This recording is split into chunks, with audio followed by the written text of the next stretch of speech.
베드로 후서 2장 1절에서 10절까지 말씀입니다. 세번역 성경으로 제가 받들어서 읽겠습니다. 베드로 후서 2장 1절에서 10절까지 말씀입니다.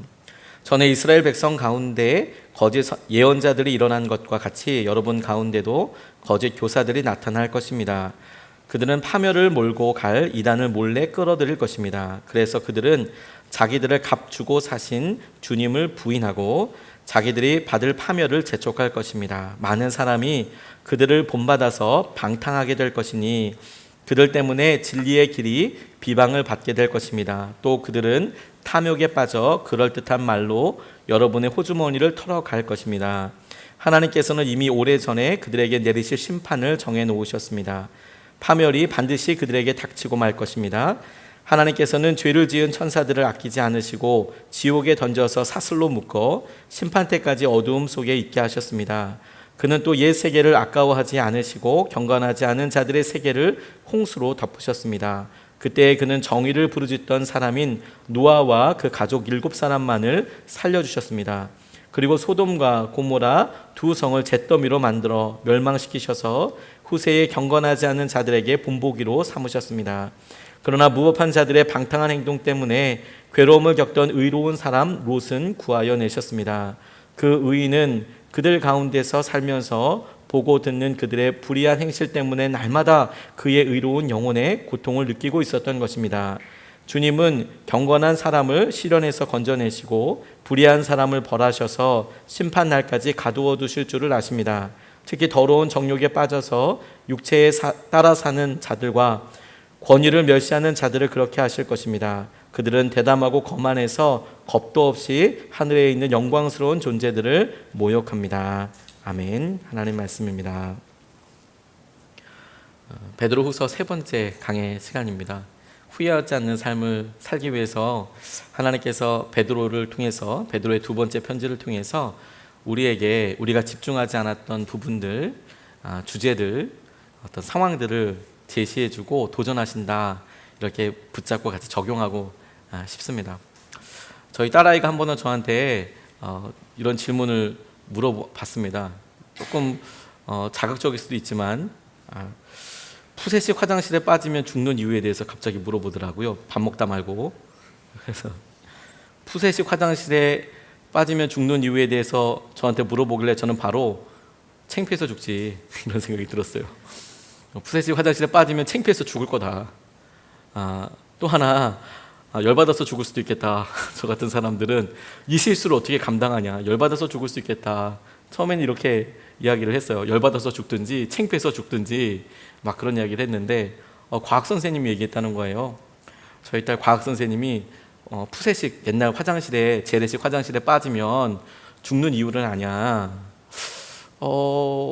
그렇게 얘기해서 저는 그게 아니라 또 다른 이유가 있는가 보다라고 했더니 나오고 나서 합병증으로 많이 죽는데요. 세균이 있으니까 그렇게 시각적으로 상상하지는 않으셔도 됩니다.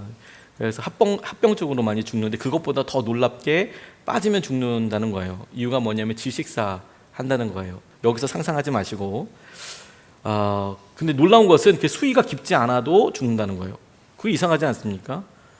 이게 많이 깊으면 그럴 수 있겠다. 그런데 그게 아니라 그렇게 깊지 않아도 사람이 설 수 있어도 죽을 수 있다는 거예요. 왜 그럴까? 그게 진짜 죽음의 이유인데 이 가스가 무겁습니다. 그래서 이 메탄 가스가 무겁기 때문에 이 밑에가 산소가 없어요.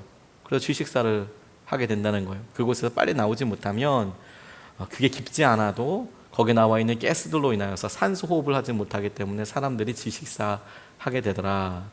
그걸 꼭 과학적으로 이야기하고 이렇게 하진 않더라도 언뜻 생각해봐도 그럴 것 같아요. 근데 아마 저 같은 사람은 창피해서 먼저 죽을 거예요. 열받아서. 이런 실수를 하다니 하고 죽을 수 있겠다는 생각이 듭니다. 우리가 숨쉬는 호흡할 수 있는 공기가 매번 똑같을 것 같고 영원히 계속될 것 같지만 좁은 공간에, 그리고 우리가 평소 때는 그냥 흘려보낼 수 있었던 어떤 특정한 조건들이 되면 그게 충분히 우리를 죽이고도 남을 만큼의 위협적인 요소가 될 수 있겠죠. 이 세상을 살면서도 우리가 죄라고 생각하는 것들, 우리가 그냥 흔히들 이런 정도는 다 할 수 있지라고 생각하는 여러 일들이, 고난들이 어떤 특정한 상황들로 몰리고 어떤 상황들이 된다면 우리에게 충분히 위협적인 삶의 요소들이 되고도 남음이 있어요. 실제로 우리가 그렇게 고난당하고 힘든 건 아니겠습니까? 오늘 본문 말씀이 우리에게 여러 가지 도전들을 하고 질문도 주지만 저는 오늘 본문 말씀이 고난이라는 키워드를 가지고 살펴보게 됐습니다. 이 땅에서 살면서 우리가 고난을 당하게 될 텐데 이 고난을 어떤 이유로 받는 것이냐, 내가 어떻게 이 고난에 대해서 마주하고 그것을 넘어서는 것이 중요할 것인가, 이런 주제로 보게 되었거든요. 한 번은 어떤 선교사님이 말씀을 전하시면서 제게는 참 공감되는 이런 말씀을 하셨어요. 이 세상이 사람들은 점점 더 좋아질 것이라고 생각을 한다. 시간이 지나면 나아질 거야 라고 생각을 한다는 거죠. 그런데 성경을 보면 세상은 점점 더 악해지고 세상은 점점 더 나빠질 것이다 라고 쓰여 있다는 거예요. 저는 그 말이 동의가 되더라고요. 언뜻 그렇게 계속 생각하고 오지는 않았지만 그렇지, 성경에 보면 주님께서 분명히 다시 오신다고 하셨고 그 다시 오실 때 일어나는 일들을 하나 두 개만 꼽아봐도 이 땅이 악으로, 죄악으로 관영해서 흘러넘쳐서 하나님께서 심판하실 수밖에 없는 상황으로 치닫고 있는 것이지. 그런데 저는 내심 어떻게 생각했냐면 나아지겠지, 좋아지겠지, 이런 생각들을 하고 있었거든요. 그리고 이걸 동의하자마자 우리의 삶의 구체적인 문제들도 조금 더 다른 시선으로 보이게 되겠더라고요. 우리는 막연하게 우리가 어렵고 힘들고 두려워하던 문제들이 나아지겠지에 대해서 생각하고 기도하지 않습니까? 그런데 이 말씀을 가지고 그냥 단순하게 적용해 보면 더 나빠지는 게 정상일 수 있겠다라고 해석될 수 있는 거예요. 그럼 절망이냐? 그러면 희망이 없단 말이냐? 지금도 나쁜데 지금보다 더 나빠지면 어떻게 살라는 말이냐? 근데 그렇지가 않습니다. 우리가 절망 가운데 있다는 것이 마치 깜깜한 하늘, 칠흑같이 어두운 밤, 그 밤 하늘에 별이 진짜 빛나는 것과 같이 아주 칠흑같이 어두운 밤에 저 멀리에 보이는 불이 명확하게 선명하게 보이는 것 같이 우리가 절망과 이 세상이 점점 더 어두워지고 힘들어진다라는 현실을 받아들일 때에만 진짜 빛이 무엇인가, 진짜 이 땅의 희망이 무엇인가를 명확하게 볼 수 있게 되는 거죠. 그냥 지나치는 여러 가로등 정도에 그냥 만족하고 살 것이냐, 아니면 밤하늘을 환하게 비추는 보름달 같은 빛을 반응하고 살 것이냐, 아니면 대낮을 활짝 밝히는 태양과도 같은 빛 앞에 있게 될 것인가. 오히려 이런 상황들은 우리를 절망 가운데 빠뜨리는 것이 아니라 진짜 희망 대신 예수님을 바라보게 하죠. 베드로의 고난도 똑같다는 생각을 하게 됐습니다. 그리고 베드로가 지금 이 베드로의 편지를 받는 터키 지역에 있는 이 소아시아 지역에 있는 고난받는 성도들에게 여러 이야기를 쭉 하는 가운데 발견하는 고난의 종류들을 통해서 주님께서 우리를 주님과의 관계나 주님을 더 드러내시는 통로로 쓰시겠다는 생각을 하게 됐어요. 첫 번째 주목하고 같이 우리가 묵상하고 기도하고 싶은 것은 1절 2절 말씀입니다. 전에 이스라엘 백성 가운데 거짓 선지자들이 일어난 것과 같이 여러분 가운데도 거짓 교사들이 나타날 것입니다. 그들은 파멸로 몰고 갈 이단을 몰래 끌어들일 것입니다. 그래서 그들은 자기들을 값주고 사신 주님을 부인하고 자기들이 받을 파멸을 재촉할 것입니다. 많은 사람이 그들을 본받아서 방탕하게 될 것입니다. 이렇게 나와 있습니다. 많은 사람들이 그들을 보고 닮아서 방탕하게 될 것이다. 거짓 선지자들이 그와 같은 일을 해서 멸망하게 되는 일은 전 당연히 그렇게 돼야 되는 거 아닌가 싶을 정도로, 그래야지 어떻게 성도들을 그리고 주님의 사람들을 유혹하고 무너뜨리려고 하는가, 이단으로 빠지려고 하는가, 그것 자체에 대해서 고난이라고 생각하지는 않습니다. 그런데 이 2절 초반부에 이야기하고 있는 말씀대로 그들이 유혹하고 그들이 이단들을 데리고 와서 방탕한 삶을 사는데 많은 사람들이 그들을 본받아서 방탕하게 될 것이다. 저는 이게 주님께서 우리에게 고난의 중심이 되는 첫 번째 키워드라는 생각을 하게 됐어요. 많은 사람들이 죄 짓는 거 당연하게 생각해요. 많은 사람들이 방탕하게 살아요. 많은 사람들이 그냥 그렇게 사니까 그들을 본받아서 방탕하게 사는 것을 당연하게 생각한다는 것이죠. 여러분, 우리가 미혹받고 있는 것, 세상에서 당연하다고 생각하는 것, 그런 것들에 우리도 모르게 얼마나 커다란 마음의 상처들이 나는지 몰라요. 제가 한번 신방하다가 어떤 분이 본인에게 있었던 여러 일을 나누시는 이야기를 듣고 참 공감을 많이 했습니다. 이분이 동네 아파트 여성분들이 모이는 모임에 가셨대요. 하도 안 나가니까 이번에 한번 나가봐야지. 그래서 이 아파트에 모이는 이런 이제 모임에 나갔는데 이제 아파트가 이제 또 그러니까 대충 비슷한 분들이 많이 모이더래요. 그만한 나이에 이런 분들이 많이 오셨다 하더라고요.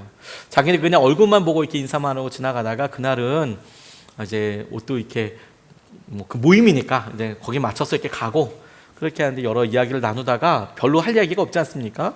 본인에게 있었던 얼마 전에 있었던 이야기를 하셨대요. 시어머니가 살아계시는데 시어머니가 아직까지 정정하시답니다. 정정하냐 90 넘으셨는데 정정하시고 여행도 다니실 수 있을 정도로 정정하시대요. 그래서 그 어머니를 모시고 시어머니를 모시고 이 부부가 같이 이제 속초 쪽으로 동해안 쪽으로 여행을 갔다 온 겁니다. 그러니까 이제 어머니도 아유 야 니들 뭐 이렇게 바쁜데 시간을 내냐 막 이렇게 이야기하시는데 오히려 이분이 아유 어머니 다른 집 부모님들은 어머니 아버지들은 요양병원에 누워 계셔서 이렇게 맛있는 것도 못 드시고 그러는데 우리 어머니 건강하셔서 그래도 이렇게 시간 내서라도 동해안도 다닐 수 있고 그러니까 맛난 것도 먹을 수 있으니까 오히려 제가 더 좋지요. 이러면서 이제 좋은 시간을 가졌대요. 그런 이야기를 이 여자분들이 모이는데 이야기했답니다. 그랬더니 그 테이블의 저쪽 한 구석에서 바로 마치 둘이 이야기하는 것 같지만 사실은 들리도록 왜 그런 거 있지 않습니까? 고도의 그 대화 스킬 여러분들도 가끔 쓰십니까? 막 둘이 얘기하는 것처럼 너 들어라 이런 식으로 시어머니가 돈이 많나 보네 바로 시어머니가 돈이 많나 보네 그리고 또 이어서 받은 게 많나 보네 이렇게 이야기 바로 나오시다는 거예요. 자기한테 한 건 아니니까 딱 잡아서 설명을 해줄 수 없겠죠. 항상 우리의 그런 화법이 있지 않습니까? 이게 들어라, 들어오고 마음에 상처 받아버려라 하고 확 던져버리는 그런 거 있잖아요. 그렇게 그래서 마음이 너무너무 속상하셨대요. 왜냐하면 본인은 진짜 그게 아니라 시어머니 정말 감사하고 처음에도 그랬을지 모르겠지만 지나고 나니까 남편을 잘 그렇게 키워주셔서 너무너무 감사하고 진짜 감사한 마음이 있고 그래서 오히려 자기들이 받은 것보다도 부모님한테 시부모님한테 해드린 게 더 많았다라는 거예요. 더 해드리고 이사 갈 때도 목돈도 해드리고 그랬는데 마음이 너무 섭섭하고 사람들이 다 그렇게 생각하더라. 우리가 그냥 가만히 넋 빼놓고 얘기하고 사람들만 조금만 방어하지 않고 얘기하면 훅훅 들어옵니다. 세상의 생각들이. 그게 우리의 마음을 내가 이렇게 사는 거 맞아? 나 지금 바보 아니야? 이런 생각을 하게 하죠. 그리고 그게 당연하게 우리의 믿음의 한계가 되어버립니다. 자연스럽게. 유명한 경영학자라고 합니다. 게리 하멜이라는 분이랑 C.K. 프라할라드라는 이런 교수 두 분이 원숭이를 대상으로 해서 실험을 하셨대요. 간단한 실험인데 어떻게 실험을 했냐면 큰 기둥 가운데에 그 꼭대기에 이제 바나나를 이렇게 넣어놓고 방 안에 4마리 원숭이를 넣어놨답니다. 그러니까 맨 위에 이제 바나나 다발이 있으니까 원숭이가 당연히 배고프면 올라가서 먹으려고 하겠죠. 어렵지 않은 기둥이었거든요. 올라가서 이제 먹으려고 하면 소방 호수 있잖아요. 호수 센 찬물로 이 먹으려고 가까이 올라가면 이 원숭이를 물로 팍 쏴버리는 거예요. 그럼 뭐 물도 세지만 깜짝 놀라가지고 이 원숭이가 이제 식겁하고 내려오는 거죠.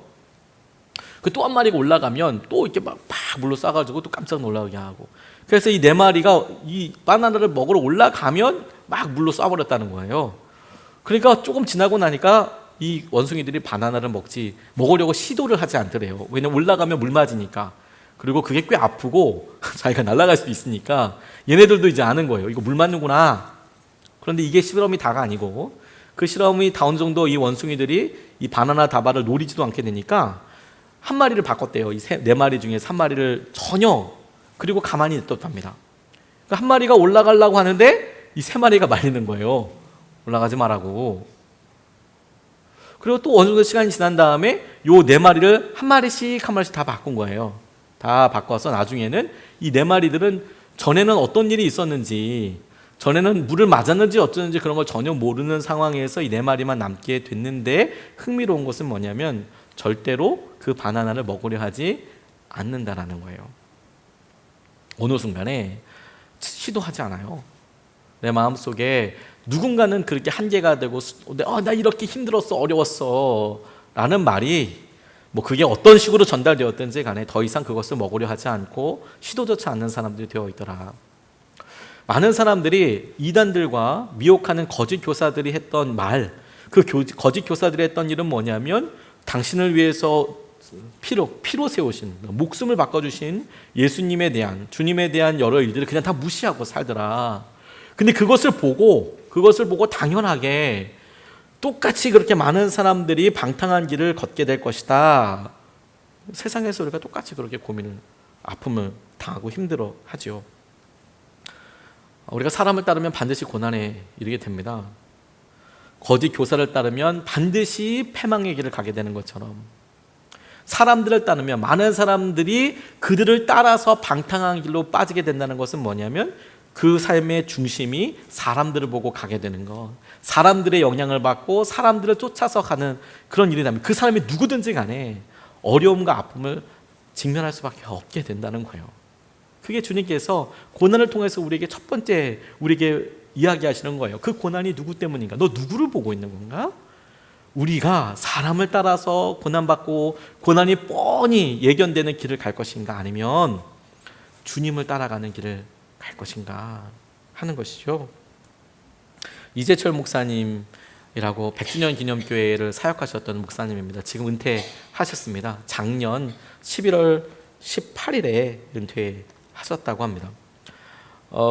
이분이 100주년 기념교회를 한 13년 정도 목회하시면서 많은 사람들에게 선한 영향력을 끼치시고 그렇게 하셨는데, 마지막 설교 딱 하시고 4부까지 설교하시고 가시면서 보통 다른 교회들이 후임 목사들 때문에, 후임을 뽑는 것 때문에 어려움을 겪기도 하는 교회들이 꽤 있는데, 이 100주년 기념교회는 담임 목사 한 분이 물러서시면서 4분의 부목사님을 담임 목사로 세우고 공동으로 목회하도록 그렇게 하셨대요.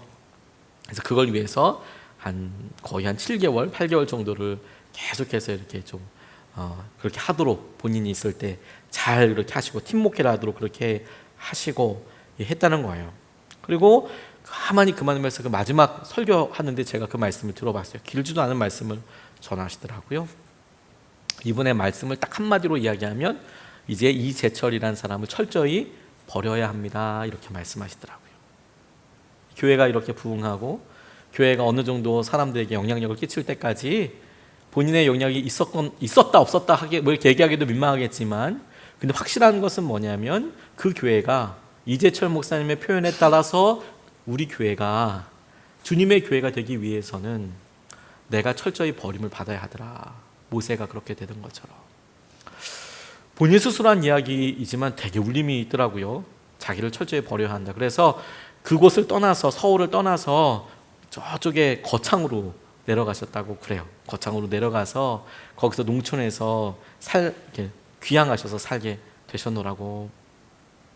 우리가 사람들 보고 쫓아가는 일이 많이 있습니다.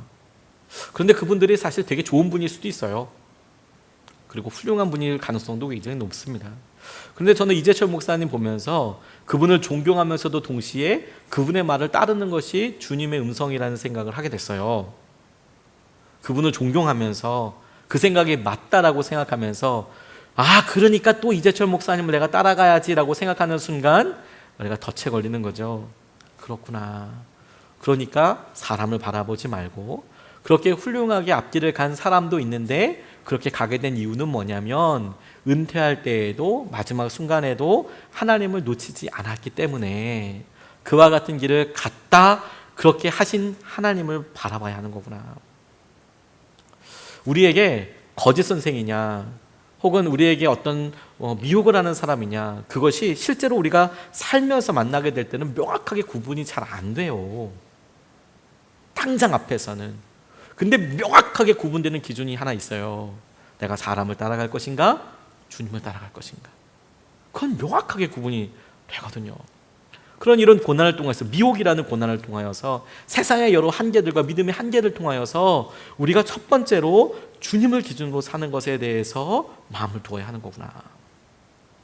두 번째로 이 본문 말씀이 고난이라는 것을 중심으로 하다 보면 이런 고난에 대해서 이야기합니다. 2절 3절 말씀을 보면 많은 사람이 그들을 본받아서 방탕하게 될 것이니 그들 때문에 진리의 길이 비방을 받게 될 것이고, 3절에 또 그들이 탐욕에 빠져 그럴듯한 말로 여러분의 호주머니를 털어갈 것입니다. 이렇게 나와 있어요.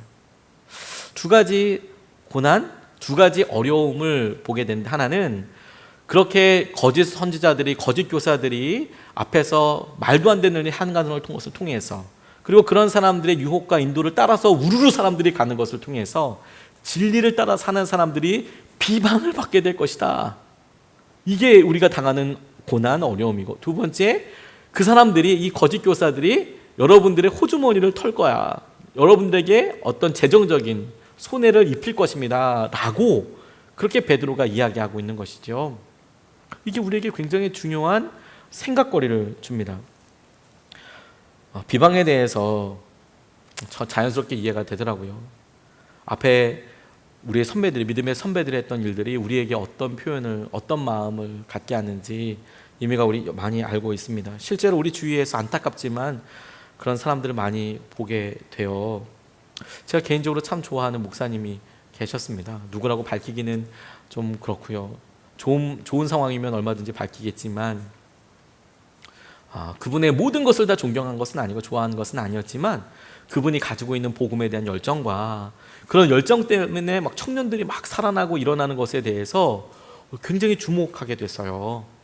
그분의 스타일을 다 배우고 싶지도 않고, 그게 어떤 부분에서는 저랑 많이 차이가 나도, 근데 적어도 목회자로서 그분이 청년들을 향하여 갖고 있는 그런 열정이랄까, 뜨거움이랄까, 와, 이건 진짜 너무 귀하다, 이런 생각이 항상 들었었거든요. 그래서 가끔 말씀도 들어보고 그 말씀에 대해서 제가 생각하지 못했던 것들을 도전을 받기도 하고, 그래서 참 큰 어떤 삶의 롤모델과 비슷한, 참 귀하다, 이렇게도 쓰임받을 수 있는 거구나. 유기성 목사님이야 멘토로서 같이 살고, 그리고 오랫동안 같이 사역을 하면서 그냥 아버지처럼 이렇게 살아가지만 제 삶에 중요한 영향력을 준 어떤 목사님으로서 항상 생각하고 있었거든요. 그런데 어느 날 한 방에 훅 가시더라고요. 한 방에. 그것도 너무나 뻣뻣하게 증거들이 드러나게 되는 거예요. 근데 더 안타까웠던 건 뭐냐면, 그런 증거들이 있는데 그 증거들에 대해서 깨끗하게 인정하는 게 아니라 그걸 또 가지고 막 기네 아니네 막 이런 이야기를 해요. 근데 여러분, 이렇게 얘기해도 너무 불행하고 너무 마음이 안타까운 건 뭐냐면, 누군지 찍을 수가 없어요. 그런 분이 여럿이니까. 이게 진짜 안타깝죠. 상처가 되고 아픔이 되더라고요. 근데 그럼 그렇게 끝나냐? 그렇지 않아요. 그래서 믿는 사람들이 내가 무언가 하려고 할 때 내심 너도 그런 거 아니냐, 비방을 받아요. 진리의 길대로 가고 나아가려고 할 때. 안 믿는 가정에 그 남편이 아내에게 그런 이야기를 듣고 와서 막 함부로 이야기할 때 이렇게 얘기한다고 전해 들었습니다. 니네 목사도 막 그런 목사 아니냐, 너 지금 거기 가서 예배드리러 밤에 가가지고 너 뭐 그런 거 아니냐, 막 이런 식으로 뭐 얘기를 막 해버리는 거죠. 비방을 받아요. 상처를 받아요. 아픔이 돼요. 근데 그런 이야기를 또 전해 듣는 목사도 진짜 황망하고 송구합니다. 참, 이걸 뭐 어떻게 얘기해 줄 수가 없는 거예요. 그렇죠? 근데 그런 분들이 많고 비방을 받아요. 그러니까 요즘은 제가 전도를 하거나 사람들 만나게 될 때 목회자라는 것 자체가 뭐 부끄럽다, 부끄럽지 않다 얘기하는 것이 좀 애매한 부분이 있지만, 전도하기 때문에, 제가 목회라는 것을 하고 있기 때문에 부끄럽지는 않아요. 이미 그런 수준은 많이 진작에 넘었거든요. 그런데 그것 때문에 부끄러운 게 아니라, 참 선배 목사님들과 그런 여러 분들의 모습 때문에 참 마음이 안타까운 거죠. 근데 우리 주위에 그런 사람 참 많지 않습니까? 목회자들만의 문제라고만 하기는 또 안타까운 일이 많잖아요. 무슨 계약을 한다 하더라도 교회 다니는 사람이래. 근데 그래서 뭐 어쩌라고? 더 나쁜 사람이야? 뭐 이런 더 나쁜 사람이라는 얘기를 하려는 거야? 뭐 이렇게 하기도 하잖아요. 예전에는 교회 다닌데 뭐 좀 믿어볼 만한가 보다. 근데 이제는 뭐 너도 서도 이제 뭐 교회 다닌다고 하고 안타까운 일을 막 서슴없이 저질러 버리니까, 그러니까 어디 가서 내가 뭐 예수님 믿는다고 얘기하기가 너무 어려운 거죠. 비방을 받게 돼요. 그런데 여러분, 재정적인 어려움에 대해서 우리가 조금 더 생각을 해봐야 하는 거예요. 재정적인 어려움, 재정적으로 주머니를 털어간다라고 이렇게 재밌는 표현으로 세번역 성경이 번역을 해놨는데, 실제로 이렇게 악한 사람들이, 거짓 교사들이, 그래 내 삶에 있어서 내가 그래도 나에게는 소중한 그런 재정을 뺏어간다, 그래서 내가 고통스럽다, 고난이다 라고 생각하기에는 좀 너무 허전해요. 왜냐하면 여러분, 우리가 원래 돈이 없잖아요. 돈이 원래 많으면 그런가 싶은데, 원래 돈이 없고 원래 그거 그렇게 안 해도 원래 돈 때문에 우리는 힘들잖아요. 재정 때문에. 많은 분들이 집이 아주 부자인 분은 돈이 많이 없어서 고민이고요, 집이 좀 덜 부자인 분들은 돈이 조금 없어서 힘들어요. 정도의 차이가 있지 다 돈 때문에 힘들더라고요. 근데 그런 이야기를 하는 것 같지는 않아요. 재정적인 어려움을, 그러니까 그 사람이 어떤 그 거짓 교사들이 막 이렇게 설득을 해가지고 돈을 받았는데, 어이구 그거 뺏긴 거 아깝네, 그것 때문에 아파하시는 분들도 있지만, 정작 이 말씀이 이야기하시는 것들은 새로운 부분이 있겠다라는 생각을 하게 됐습니다. 비방과 함께 겪는 경제적인 어려움을 단순히 돈이 없기 때문에만이 아니라 거짓 교사에게 내가 돈을 주었기 때문에, 이걸 한 번 더 고쳐 얘기하면 내가 거짓 교사에게 속았기 때문에, 심지어 내가 예수님을 믿는다고 생각하는 여러 일이었는데, 그런 과정 중이었는데도 불구하고 이 거짓 교사가 나의 돈에 혹은 나의 재정에 손해를 입혔기 때문에 갖게 되는 어려움이 있겠더라고요. 신뢰의 문제라는 생각이 들어요. 제가 전도사 시절에 열심히 목회하려고 전도도 하고 그렇게 나아가는데, 한 번은 어떤 분이 오셔서 담임 목사님 만나고 싶다고 이야기하신 적이 있으셨어요. 근데 당시에 담임 목사님은 노방전도하러 나가셨고, 그날 전교인 전도였거든요. 저는 그날 제자 훈련 준비하고 있느라고 전도를 안 나갔습니다. 그래서 벌 받은 것 같아요. 안 나가서 담임 목사님을 찾는데 담임 목사님 없고, 담임 목사는 아니지만 사역을 하고 있는 제가 있다고, 상담을 하고 싶다고 그래서 저라도 괜찮다면 하시라고 했다가, 이제 당시에 공과 공부실, 분반 공부실에 가서 이제 둘만 이야기하게 됐습니다. 남자분이셨어요. 턱 앉자마자 저한테 대뜸하시는 말이 뭐였냐면, 자기가 교도소에서 나왔다고 이야기하셨어요. 난 교도소에 지금 막 나왔는데, 그런데 자기를 이렇게 몰래 밀고 해서, 밀고 했어요. 자기가 한지를 그냥 이야기한 거겠죠. 그렇게 경찰에 신고해서 자기에게 이런 고난의 시간을 주었던, 교도소에 들어가게 했던 내연의 처와 그 내연의 처와 결탁되어 있는 남자를 죽이러 왔다는 거예요. 내가 지금 죽이러 가는데, 그런데 내가 교도소에 있다 보니까 뭐라 와서 이야기하는 사람들이 예수님을 믿으면 천국에 간다고 하는데, 이런 나도 천국에 갈 수 있나요? 이렇게 물어보시더라고요. 천국에 갈 수 있습니까? 갈 수 있다고 대답을 했어요. 당연히 갈 수 있죠. 죄인이 그 상태 그대로 남지 않는다면 적어도 당연히 천국에 갈 수 있겠죠. 저 같은 죄인도 분명히 천국에 가니까. 그런데 그 말씀을 드렸어요. 그래서 그분을 설득하기 시작했습니다. 그리고 제가 알고 있는 복음과 그 복음의 능력에 대해서 소개해드렸어요. 하나님, 주님을 온전히 믿고 우리가 주님을 믿고 따르기로 결단하면 구원받을 수 있습니다. 과거의 모습이 어떤 것이라고 하더라도 지금 예수님 믿고, 그리고 결정적으로 그렇게 믿고 가서 죽이러 가는 게 아니라 믿고 회심을 해야죠. 그렇죠? 그러면 구원받을 수 있습니다. 그런 이야기를 하는데, 이분이 자기의 말이 거짓말이 아니라는 것을 보여주시기 위해서 정말로 그 두 사람을 죽이기로 결단하고 나와 것을 보여주기 위해서 권총을 꺼내서 보여주셨어요.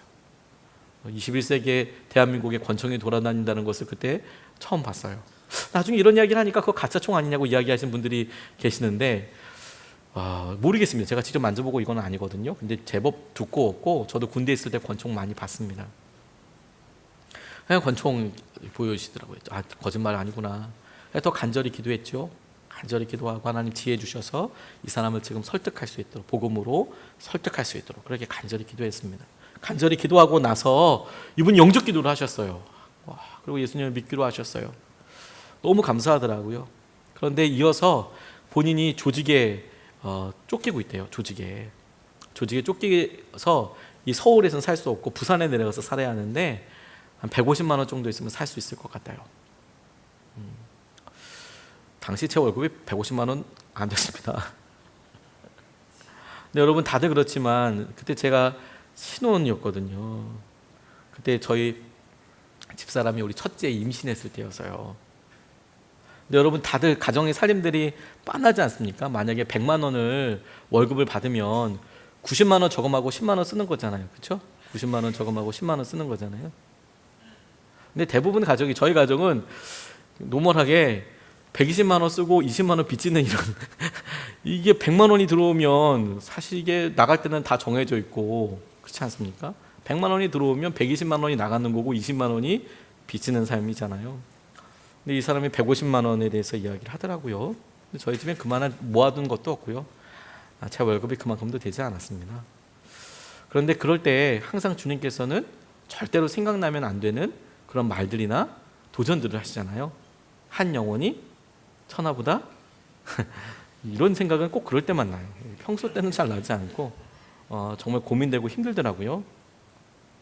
한 영혼이 천하보다 낫다는데, 죽겠다는데, 이 사람이 지금 죽는다는데, 그런 생각이 제게 들었습니다. 그래서 집사람 불렀어요. 열심히 하고 있는. 그래서 저희 집에 있는 카드를 다 모았습니다. 카드 다 모아서 현금 서비스 받았어요. 150만 원까지는 안 나오더라고요. 다 진짜 빵 만들었어요. 빵. 그러니까 신용에 모는 거 딱 해서 제 손으로 그걸 다 뽑아서 최대한 만들어서 그분에게 줬어요. 사르라고. 가서 사르라고. 그리고 그날 잠을 못 잤어요. 아까워서. 너무 아깝더라고요. 그렇게 큰 돈 저 써본 적 없거든요. 현금으로. 우리 부모님 들여도 중요한 돈 아닙니까? 근데 저희 집사람이 저 위로해 줬어요. 그래도 그 사람이 살았으면 다행이지. 이렇게 얘기했어요. 그러니까 뭐 자다 벌떡 일어나가지고 이게 뭐지 하다가 그래 주님 때문에 했으니까 살아야 돼. 주님 영광 받으십시오. 그리고 헐렁벌떡 자고 자다도 그 돈은 어떡하나. 요즘은 어떨지 모르겠지만 당시에는 그렇게 현금 서비스를 다 하고 나면 다음 달에 다 통으로 물었어야 됐어요.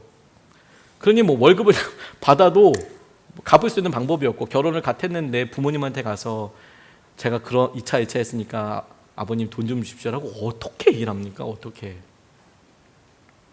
그래서 그냥 그렇게 하루하루를 보내는데 항상 제 마음속에 한 영혼이 천하보다 귀하고 한 영혼을 살렸으니까 괜찮은 거야. 이런 고난은 괜찮을 거야. 이런 생각을 했었습니다. 그리고 당시에는 제가 진급 중에 있었기 때문에 진급할 때 우리 감리교 전도사님들은 수련회 같은 데를 가야 돼요. 그리고 수업도 들어야 되고 시험도 보고 막 그럽니다. 그래서 수련회 갔어요.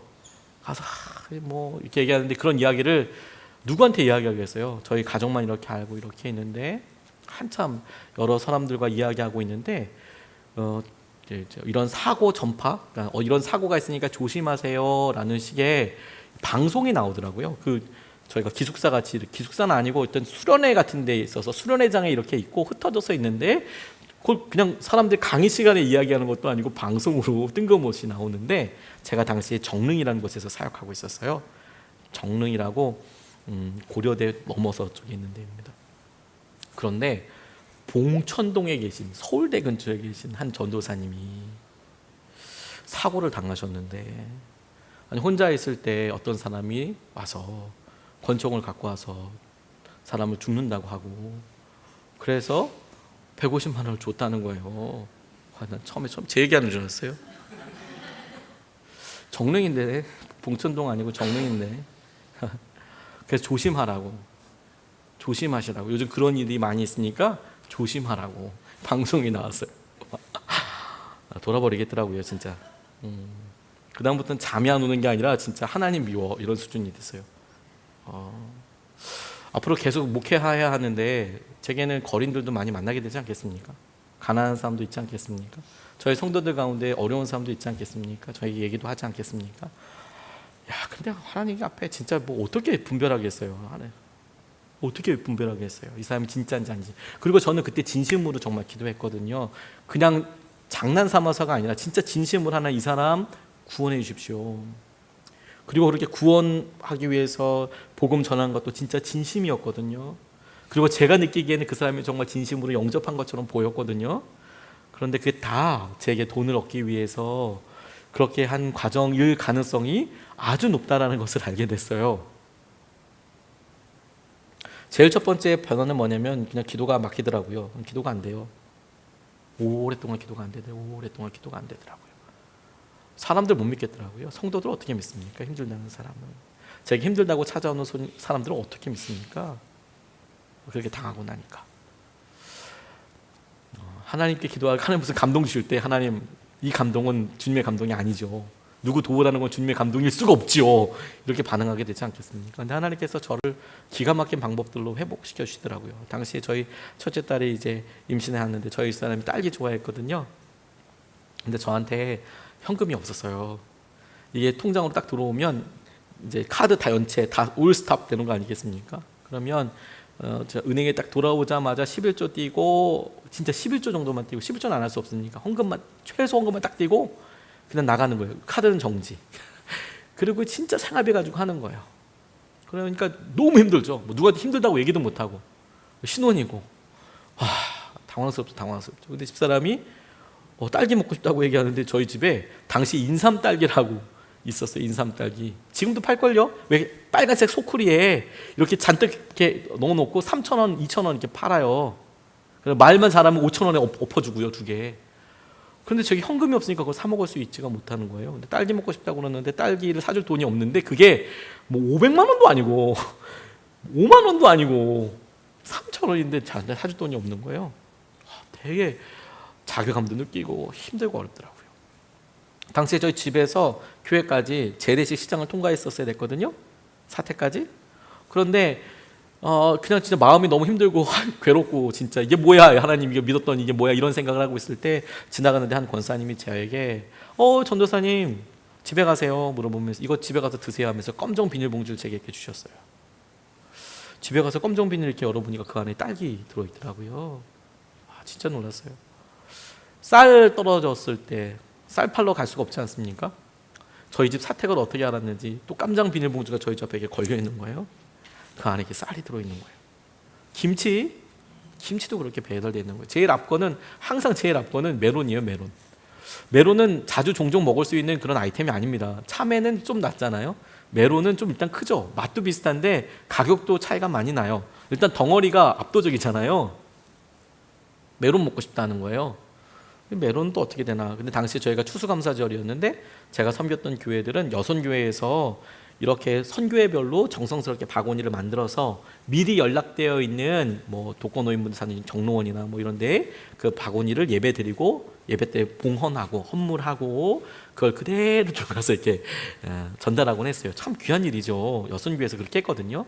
근데 그렇게 하다 보면 저희 교회도 그렇지만 그 바구니 외에 그 바구니만 놔두면 너무 앞에가 좀 썰렁해요. 데코가 좀 허전해요. 그 예배 때 그래도 또 분위기라는 게 있잖아요. 그러니까 이제 교회에서 그거 말고 이제 뭐 이렇게 뭐 잔뜩 좀 이렇게 사다 놓습니다. 대충 보이게끔. 메인은 아니더라도 이렇게 좀 갖다 놔요. 그리고 다 이제 보낸 다음에 마지막 그거 가지고 이제 목사님들이나 이제 스태프들이 나눠 먹습니다. 사찰 집사님, 권사님들 나눠 먹어요. 그러면 이제 먼저 이제 사찰 권사님, 집사님들 이제 다 가져가고 마지막에 이제 남는 거 이제 담임 목사님 챙겨드리고 당시에 우리 부목사님 한 분 계셨거든요. 부목사님이랑 저랑 박스 2개가 이렇게 있는 거예요. 가위바위보 했어요. 왜냐하면 서로 선택하면 서로 마음이 어렵지 않습니까? 내용물을 보면 박스에다 대충 넣어서 가위바위보 했어요. 그래서 이제 제가 이겼는지 졌는지 기억나지 않고 집에 박스 가지고 왔는데 그 안에 뭐 들어있었을까요? 그 안에 진짜 메론 들어있더라고요. 진짜 펑펑 울고 너무 감사하게 먹었어요. 근데 이 예화를 꼭 하고 나면 제가 메론을 좋아하지 않는다고 꼭 말씀을 드려야 해요. 꼭 이 얘기 듣고 메론 선물하시는 분이 계시더라고요. 저랑 저희 집사람이 메론 좋아하나 보다. 딸기 좋아합니다. 메론 안 좋아합니다. 그 진짜 하나님께서 그렇게 살려주시더라고요. 세미한 음성으로 하나님께서 하시는 것 가지고 주님을 더 붙잡을 수 있도록. 그래서 알았어요, 여러분.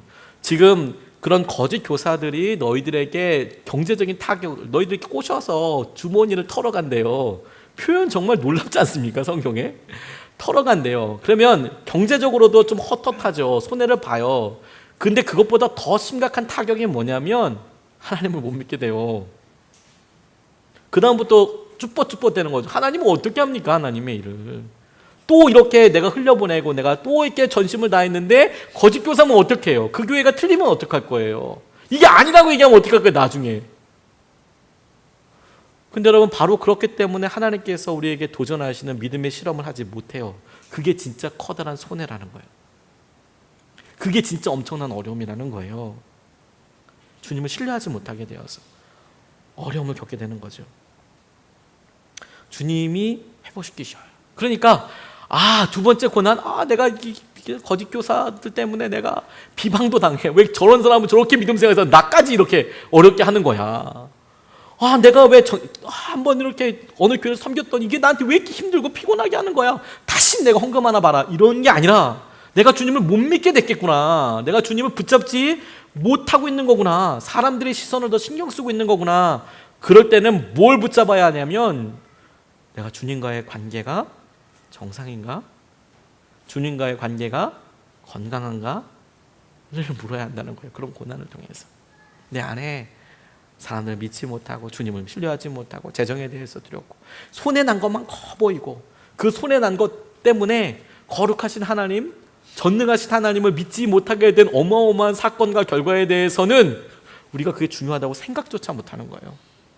주님과의 관계를 붙잡아야 해요. 여러분, 그 주님이 우리에게 한 번의 실패처럼 보이지만 그 실패도 아니에요. 저 그렇게 경험하고 나서 그 다음부터 하나님 앞에 순종하는데 겁이 없어졌다니까요. 진짜 겁이 없어서 괜찮아, 하나님 다 책임져 주시니까 먹여주시더라. 여러분들은 100만 원짜리 딸기 못 먹어봤잖아요. 전 먹어봤다니까요. 하나님께 책임져 주시는 거구나. 고난을 통해서, 어려움을 통해서 하나님 주님과의 신뢰관계를 확인해요.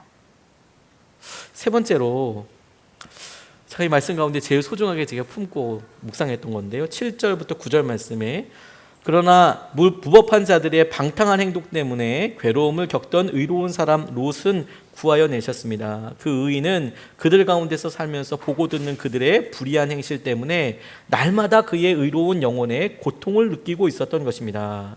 주님은 경건한 사람을 실현해서 건져내시고 불의한 사람을 벌하셔서 심판날까지 가두어 두실 줄을 아십니다. 이렇게 나와 있네요. 여기 나와 있는 고난 한 가지가 뭔지 아십니까? 롯이 있었는데 롯을 의로운 사람이라고 칭하면서 그 롯이 사람들에게 이런 걸 살면서 그의 심령이 고통받더라는 거예요. 그의 의로운 영혼이 고통을 받더라. 왜? 주위에 있는 사람들이 다 불의한 행실들을 하는 거예요. 그래서 내가 직접적인 피해를 받던 안 받던 내 영혼이 그것 때문에 아파요. 의로운 롯이 하나님께서 그를 구하여 내셨는데 정작 그는 사람들의 무법한 자들의 행동 때문에, 방탕한 행동 때문에 괴로움을 겪고 있더라는 거예요. 힘들어요. 불편해요. 그것도 힘든데 영혼도 힘들어요. 이 세상이 다 그렇게 살아요. 다 그게 정상이래요. 그래서 힘들어요. 그렇게 살면 내가 멍충이 바보가 된 것 같아요. 그게 고난이었대요. 그게 고통이었대요. 우리에게 이러한 고난이 있는지 먼저 물어야 돼요, 여러분. 이 고난은 조금 접근 방법이 달라요. 여러분들에겐 이런 고난이 있습니까? 여러분들이 세상에서 내가 주님 말씀대로 살아가는데 불편한가요? 난 적응 완료? 난 괜찮지. 이런 분위기로 나는 세상에 살아도 전혀 티 안 나게 잘 살 수 있어. 하나도 불편하지 않아. 만약 그렇다면 주님께서 정말 심각하게 보고 계시는 거예요. 만약 우리의 상황이 그렇다면 하나님께서 처음에 우리에게 이야기하신 대로 많은 사람들이 거짓 교사의 유혹에 넘어가서 그대로 따라가는, 많은 사람들이 이렇게 따라가는 무리들 중에 우리도 한 사람일 가능성이 높아요. 우리가 주님 때문에 스스로 어려움과 그런 고통이라고 생각할 것이 없다면, 롯이 사람들의 무법한 행동 때문에 괴로워했다니까요. 그의 영혼이 그런 고난이 있다니까요. 그리고 그것을 우리가 의도적이든 의식적이든 결단을 해서는 짊어져야 한다니까요. 죄와 고난이라고까지는 이야기할 수 없지만 요즘 이런 비슷한 내용을 생각하게 하는 주제 하나가 있습니다. 핸드폰 사용하는 거예요, 자녀들. 저는 핸드폰 쓰는 것에 있어서 부모님들이 알아서 제일 결정하시고 그게 맞을 거라고 저는 생각합니다. 그래서 저희 집에 하는 일이 맞다고 생각하지는 않아요. 저희 집은 저희 집대로 하는 거고 부모님들이 또 부모님대로 그렇게 하시는 거죠. 그게 맞을 거라고 저는 생각을 합니다. 하지만 저희는 아이들한테 스마트폰을 주지 않습니다. 근데 제가 오늘 우리 둘째가 핸드폰이 망가졌다고 해서 공신폰 찾아봤거든요. 저희가 이제 공신폰이라고 해서 투지폰을 사줘요. 전화는 해야 될 일이 가끔 있으니까. 다만 이제 거의 게임하고 이런 것들을 원치 않기 때문에 혹시나 몰라서 공신폰을 찾아봤거든요. 그랬더니 재미있는 기사 한 가지를 찾았어요. 그래서 오늘 설교하나 보다 그러고 찍었습니다. 정신의학신문이 있더라고요. 이게 아마 학회지 같은 건가 봐요. 김태훈 정신건강학 전문의, 정신과 선생님이죠. 쉽게 얘기하면 대한신경정신의학회에서 나온 신문입니다. 말은 길지만 내용은 간단한 거였어요. 이 핸드폰 관련된 건데, 이분이 아이들이 핸드폰을 공신폰으로, 공신폰이 뭐냐면 공부의 신폰이에요. 공부만 하기 위해서 인터넷이 안 돼요. 문자 보낼 수 있고 전화만 가능해요. 그런데 생긴 거는 꼭 스마트폰처럼 생겼어요. 왜냐하면 애들 드러나는 게 중요하잖아요.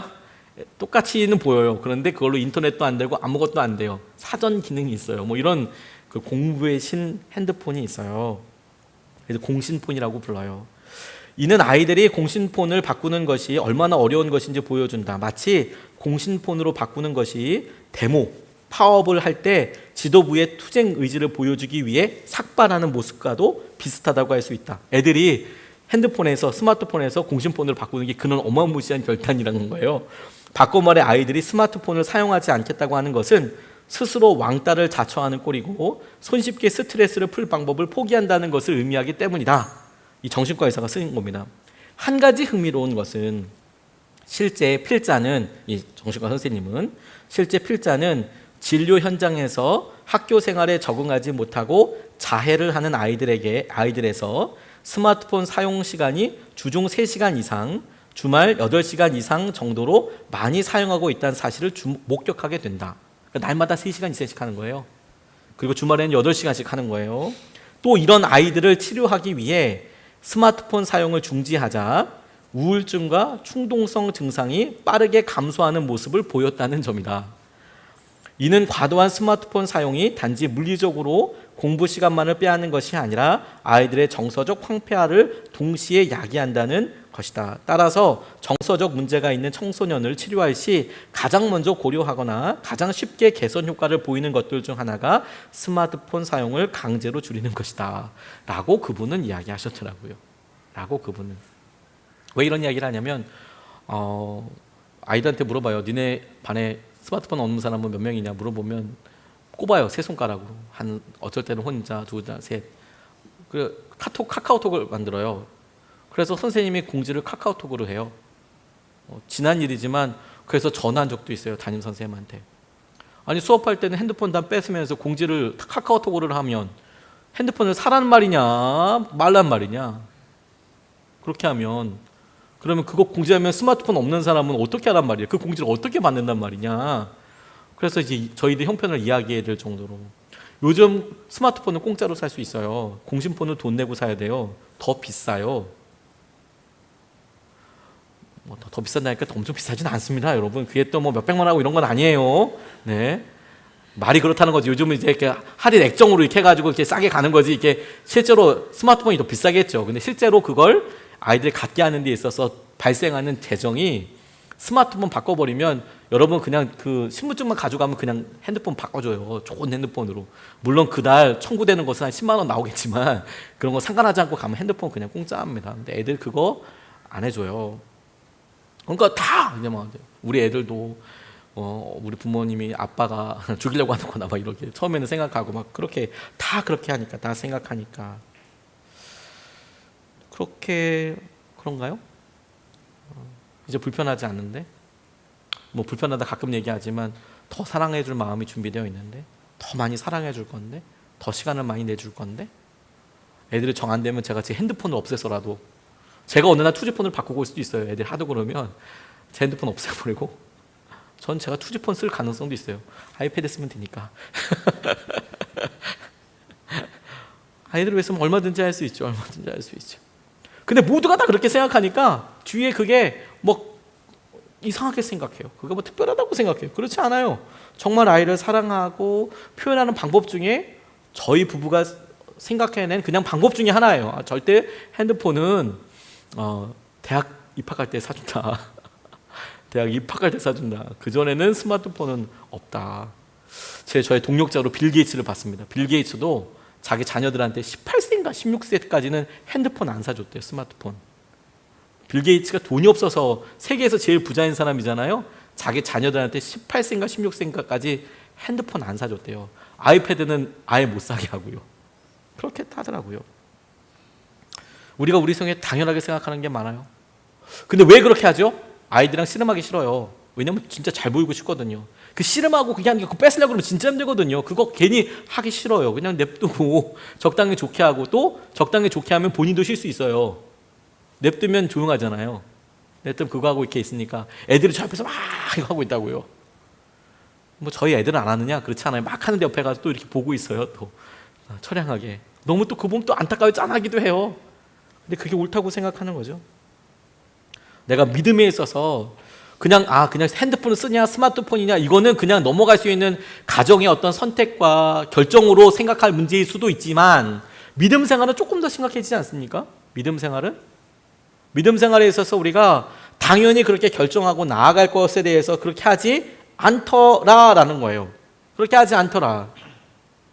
제가 주일 예배 때 사람분들, 저희 교회가 굉장히 부흥을 하고 있어요. 또 우리 주일마다 맨날 느끼지 않습니까? 정말 간절히 기도하고 바뀐 게 전혀 없어요. 새벽기도 희한해요. 새벽기도 진짜 많이 오세요. 왜 그러나 모르겠어요. 저희 교회는. 왜 저희 교회는 수요예배 금요 성령 집회보다 새벽기도 더 많이 올까요? 감사하고 은혜라는 생각이 가끔 들어요. 그런데 내심 이제 담임 목사는 어떤 생각하냐면, 근데 왜 수요예배랑 금요 성령 집회는 잘 안 나오시지? 이런 생각이 들어요. 설교 준비는 거의 뭐 한 5배, 10배는 더 열심히 하는데, 새벽 설교 준비 안 한다는 게 아니라 진짜 간절히 준비하고 왔는데 왜 이러지? 이런 생각이 들 때가 가끔 있어요.